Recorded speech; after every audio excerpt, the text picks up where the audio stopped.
بسم اللہ الرحمن الرحیم. ناظرین السلام علیکم. میں ہوں آپ کے میزبان صابر شاکر وفاقی دارالحکومت اسلام آباد سے. کچھ تازہ ترین خبریں ہیں اور خبریں ہیں جناب مودی سرکار انڈیا کے دارالحکومت نیو دلی سے. اور دلی سے جو خبریں آ رہی ہیں وہ ملی جلی ہیں. اور 1 پوائنٹ ایجنڈا.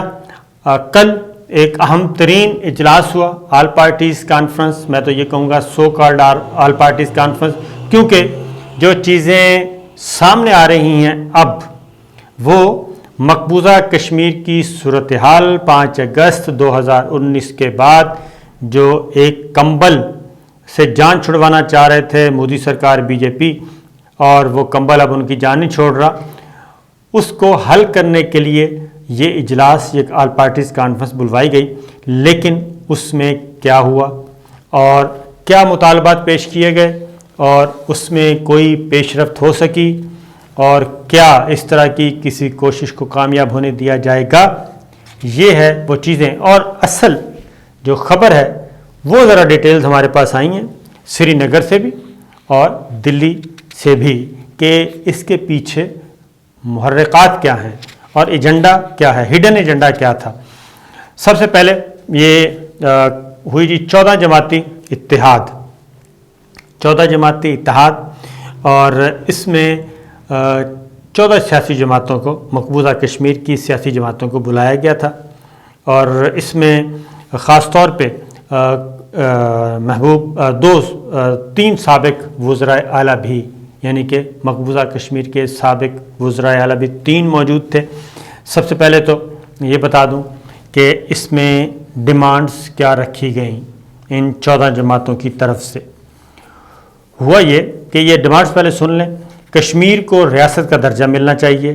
نمبر 1، الیکشن جلد از جلد منعقد کروائے جائیں، یہ 14 جماعتوں کی طرف سے مطالبہ کیا گیا. ڈومیسائل قوانین، زمینی ملکیت اور نوکریوں کے حوالے سے گارنٹی دی جائے. کشمیری پنڈتوں کو واپس لا کر کشمیر میں آباد کیا جائے اور سیاسی قیدیوں اور احتجاج کرنے والوں کو فی الفور رہا کیا جائے. یہ تھے جی مطالبات ان 14 جماعتوں کے. ان 14 جماعتوں میں تھا کون؟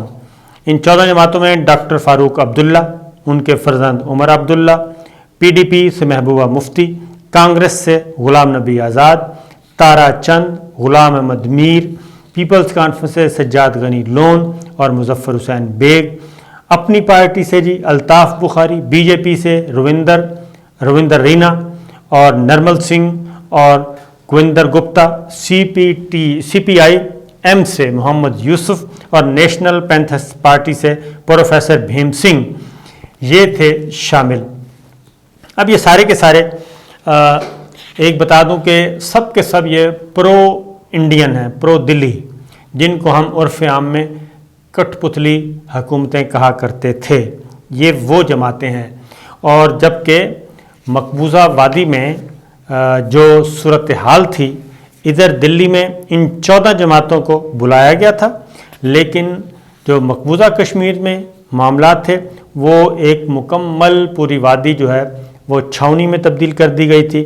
اور ایک ہائی الرٹ سے بھی ریڈ ہائی الرٹ کہہ لیں وہ تھا، اور سیکورٹی فورسز بالکل جی تیار تھیں کسی بھی ہنگامی صورتحال سے نمٹنے کے لیے.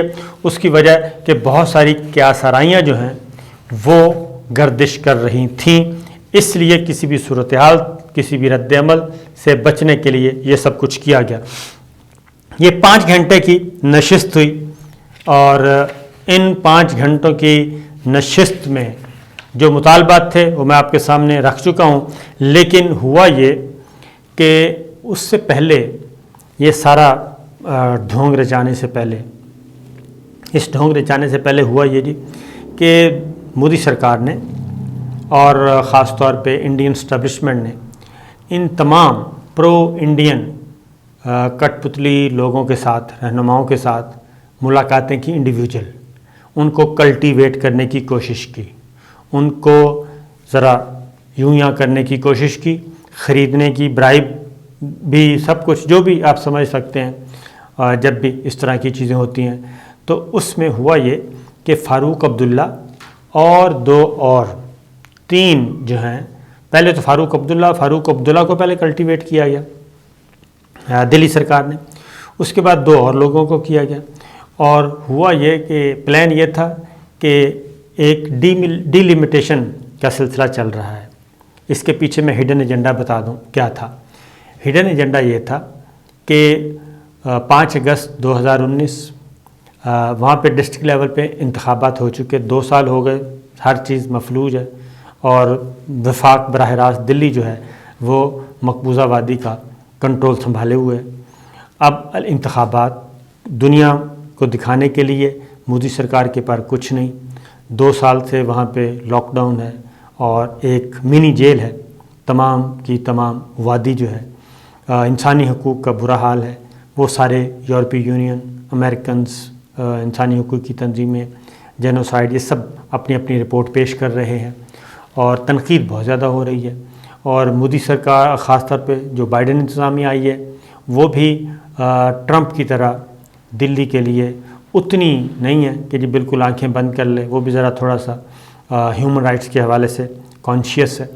یہ وہ چیزیں تھیں جس کی وجہ سے یہاں پہ اب انہوں نے پولیٹیکل پروسیس شروع کرنا ہے، اور مقبوضہ کشمیر میں یہ کروانا چاہتے ہیں انتخابات.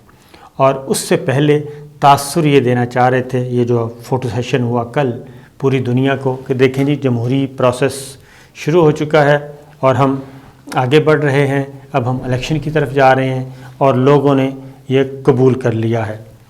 لیکن اسی طرح سے انہوں نے انڈیویجول ملاقاتیں کی اور رام کرنے کی کوشش کی. اور کچھ میں نے جیسے کہ بتایا، فاروق عبداللہ جو ہے وہ کلٹیویٹ ہو گیا، اور انہوں نے کرنا کیا تھا، ایک کمیٹی بنائی. کمیٹی یہ جو الیکشن کروانے ہیں، الیکشن کے بعد، الیکشن سے پہلے یہ ڈی لمیٹیشن کرنا چاہتے ہیں. ڈی لمیٹیشن مین نئی حلقہ بندیاں کرنا چاہ رہے ہیں وہاں پہ، اور خاص طور پہ جموں جو ہے اس میں یہ کرنا چاہ رہے ہیں کہ نئی حلقہ بندیاں کر کے اس میں 7 حلقوں کا اضافہ کرنا چاہ رہے ہیں. 37 اس وقت مقبوضہ کشمیر کی اسمبلی کے جو الیکشن ہوتے ہیں وہ 37 سیٹیں ہیں، اور 7 سیٹوں کا وہاں پہ فرق ہے جی. 7 سیٹوں کے مارجن سے ہمیشہ جو وزیر اعلیٰ ہیں وہ بن جاتے ہیں مسلم، وہاں پہ وزیر اعلیٰ آ جاتے ہیں. اور انہوں نے کیا کرنا ہے، مودی سرکار یہ کوشش کر رہی ہے، بی جے پی، کہ ڈی لمیٹیشن کر کے نئی حلقہ بندیاں کر کے 7 حلقوں کا اضافہ کر دیا جائے، اور 37 سے 44 کی اسمبلی کر دی جائے. اور جو 7-8 سیٹوں سے ہم ہارتے ہیں، وہ 7-8 وہ نشستیں نکالی جائیں ہندو علاقوں سے خاص طور پہ. تو یہ ان کا پلان تھا کہ ہم یہ کر لیں، اور اس کے لیے انہوں نے 5 ممبرز کمیٹی بنا دی. 5 ممبرز میں 3 جو لوگ تھے وہ فاروق عبداللہ اور ان کے لائک مائنڈڈ 3 تھے، تاکہ میجورٹی بھی کرنی پڑے تو کر لیں. فاروق عبداللہ مکمل طور پہ، فاروق عبداللہ، عمر عبداللہ، یہ پوری طرح ہو چکے تھے کلٹیویٹ، اور ان کی ساز باز ہو گئی تھی دلی سرکار سے. یہ چیزیں پتہ چلی باقی جماعتوں کو بھی، اور خاص طور پہ محبوبہ مفتی اور دیگر. جب ان کو پتہ چلا، اور ادھر سے حریت کانفرنس کے لوگوں کو بھی جب یہ سب کچھ پتہ چلا، تو اس پہ پھر فوری طور پہ ریاکشن. اور جب ریاکشن آیا عمر عبداللہ تک، فاروق عبداللہ تک یہ پہنچا، تو پھر ہوتا ہے 7-8 جماعتوں کا جو الائنس بنا ہوا، پیپلز الائنس، اس کا اجلاس ہوتا ہے. اور وہ ہوتا ہے فاروق عبداللہ کے گھر پہ، جس کو یہ گپکار جو اتحاد کہتے ہیں، گپکار اعلامیہ یا گپکار ڈکلیریشن. وہ گپکار مطلب ہے فاروق عبداللہ کا گھر جو ہے، اس گلی کو شاید گپکار کہتے ہیں، یا اس، تو یہ ہے جی گپکار اعلامیہ آ گیا. جب گپکار اعلامیہ آیا تو اس میں ان تمام جماعتوں نے یہ کہا کہ ہم دلی میں جا رہے ہیں، موقف ہمارا ایک ہونا چاہیے. اور وہاں سے جو فاروق عبداللہ اینڈ کمپنی اور یہ سب کچھ ہو گئے تھے کلٹیویٹ، ان کی ساری پلاننگ خراب ہو گئی. کیونکہ ورنہ تو یہ تھا کہ ادھر سے ہم پروسیس شروع کرتے ہیں، فاروق عبداللہ اور اس کے ساتھ 2-4 اور، ان سب کو ملا کے تو سیٹیں ہو جائیں گی 44. ان سے لگوائیں گے ٹھپا تصدیق کا، اور جیسے ہی یہ سب کچھ ہوگا اس کے بعد جناب میں کون اور آپ کون الیکشن ہو جائیں گے. ہندو وزیر اعلیٰ فرسٹ ٹائم آ جائے گا مقبوضہ وادی میں، سری نگر میں. تو یہ ہے وہ پلاننگ جو کی تھی، لیکن وہ پلاننگ ہو گئی ناکام، حریت کی طرف سے بھی اور پبلک کی طرف سے بھی۔ جب ریئیکشن آیا انہوں نے بھی ذرا اس طرح کی خبروں کو دیکھا، اور پھر جو باقی جماعتیں تھیں، ظاہر ہے فاروق عبداللہ کے ہاتھوں کیوں ساری بکیں، تو یہ پلان ناکام ہو گیا۔ اس سے یہ ہو گیا جناب، یہ ہڈن ایجنڈا تھا، اس کے مطابق یہ تھی 5 گھنٹے کی یہ نشست ہوئی، اور 5 گھنٹے کی نشست کے بعد جو ہمارے پاس اطلاعات ہیں اس میں کوئی اتفاق نہیں ہو سکا، بلکہ کچھ ڈیمانڈ لسٹ پیش کر دی، اور غلام نبی آزاد نے صرف باہر نکل کے گفتگو کی، یا پھر ایک الطاف بخاری تھے انہوں نے کی اپنی پارٹی کے، تو انہوں نے گفتگو کی۔ آرٹیکل 370 کے ختم کرنے کی بات جب ہوئی تو اس میں 370 کے بارے میں یہ کہا گیا کہ یہ تو معاملہ چونکہ سپریم کورٹ میں ہے اس لیے ہم اس کو تو نہیں چھیڑ سکتے، سب جوڈس ایشو ہے، اور باقی پہ بات کر لیتے ہیں۔ لیکن اب باقی جو باتیں ہیں اب اس میں بھی لالی پاپ ہے، کشمیر کو ریاست کا درجہ ملنا چاہیے، جبکہ جانے سے پہلے جو گپکار ڈکلیریشن تھا وہ کیٹاگوریکلی تھا کہ 5 اگست کو ہم نے واپس کروانا ہے، جو ہم سے سٹیٹس چھینا گیا ہے وہ سٹیٹس ہمیں واپس چاہیے، یعنی کہ 5 اگست کا اقدام واپس، اور جو ڈیموگرافی چینج کرنے کی بات ہے وہ بھی۔ تو یہ ایک کامیابی ہوئی ہے کہ فوری طور پہ جو پلان بنایا گیا تھا وہ پلان کامیاب نہیں ہوا، اور اسی وجہ سے باہر نکل کے ابھی تک یعنی کہ فوری طور پہ جو ہوئی اس میں کوئی اناؤنس نہیں کیا گیا۔ دوسری جانب حریت کانفرنس کی طرف سے بھی خبریں آئیں، اور اس میں واضح طور پہ یہ کہا گیا کہ یہ ایک ڈرامہ ہے، دنیا کی آنکھوں میں دھول جھونکی جا رہی ہے، اور اس کا واحد مقصد یہ ہے کہ دنیا کو بے وقوف بنایا جائے، اور یہ بتایا جائے کہ جناب یہاں پہ تو ہمارا ڈیموکریٹک پروسیس شروع ہو چکا ہے، اور ڈی لمیٹیشن پہ بھی سارے اتفاق کر گئے ہیں، اور ڈی لمیٹیشن ہو جاتی ہے، نئی حلقہ بندیاں آ جاتی ہیں، تو جو نشستیں ہیں 37 سے 44 ہو جائیں گی، اور اگلا الیکشن ہوگا اس میں ہندو وزیر اعلیٰ آ جائے گا۔ یہ پلاننگ تھی جو کہ ابھی تک کی اطلاعات کے مطابق اتفاق نہیں ہو سکا۔ اب کیا کیا جائے گا، کیونکہ انہوں نے کہا کہ جناب ہمیں دیا جائے آف دا ریکڈ، ذرائع سے جو خبر چلوائی گئی وہ یہ چلوائی گئی کہ جی نریندر مودی نے یہ یقین دلایا ہے، نریندر مودی نے یہ یقین دلایا ہے کہ 370 ہم بحال کر دیں گے۔ اب اس میں اگین کہ 370 بحال ہو گیا تو 35A کا کیا بنے گا، لیکن جو لڑنے والی فورس ہے جی، جو گراؤنڈ پہ جدوجہد کر رہی ہے، وہ کہتے ہیں کہ یہ 0 + 0 = 0 ہے۔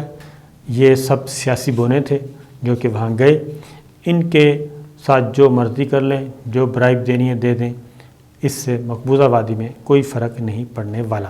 تو بہرحال یہ دیکھتے ہیں کہ آگے چل کے یہ کیا سچویشن ہوتی ہے۔ ایک اور خبر بھی لے لیں، اور وہ بھی امپورٹنٹ ہے، وہ ہے نواز شریف صاحب جن کو سزا ہوئی تھی اور بیرون ملک ہیں، مفرور ہیں، اشتہاری ہیں۔ عدالت نے کہا ہوا ہے جی، ہم نہیں کہہ رہے، ضمانت پر رہا تھے لیکن بیرون ملک گئے، واپس نہیں آئے، تو اسلام آباد ہائی کورٹ نے 2 اپیلیں ان کی خارج کر دیں اور 2 سزائیں ان کی بحال کر دیں، ایک العزیزیہ اور ایک ایون فیلڈ۔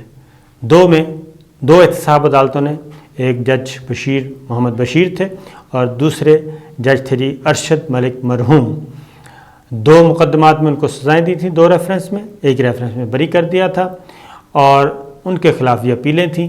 نواز شریف صاحب کی سزائیں بحال ہو گئیں، احتساب عدالت کے فیصلے برقرار، اور اس طریقے سے ان کو مفرور اور مجرم ڈکلیئر کر دیا گیا، اور یہ کہا گیا کہ اگر وہ عدالت کے سامنے آ کے سرنڈر کریں تو ان کو رائٹ آف اپیل مل سکتا ہے، ادروائز ان کی اپیلیں خارج کی جاتی ہیں، اور اس طریقے سے نواز شریف صاحب کی سزاؤں پہ ٹھپا لگ گیا ہے۔ اگر وہ چاہتے آ کے، اگر ان کا کیس مضبوط ہوتا تو وہ آتے اور ارشد ملک مرحوم کی جو آڈیو ویڈیو ریکارڈنگ سامنے لے کے آئے تھے ان کو بھی استعمال کر سکتے تھے، لیکن ایسا کچھ نہیں کیا گیا، اور اس طریقے سے جی نواز شریف صاحب کے لیے دن اچھا نہیں تھا۔ دوسری جانب خواجہ آصف صاحب، ان کو رہا کر دیا گیا اور وہ ضمانت پہ رہا ہو گئے۔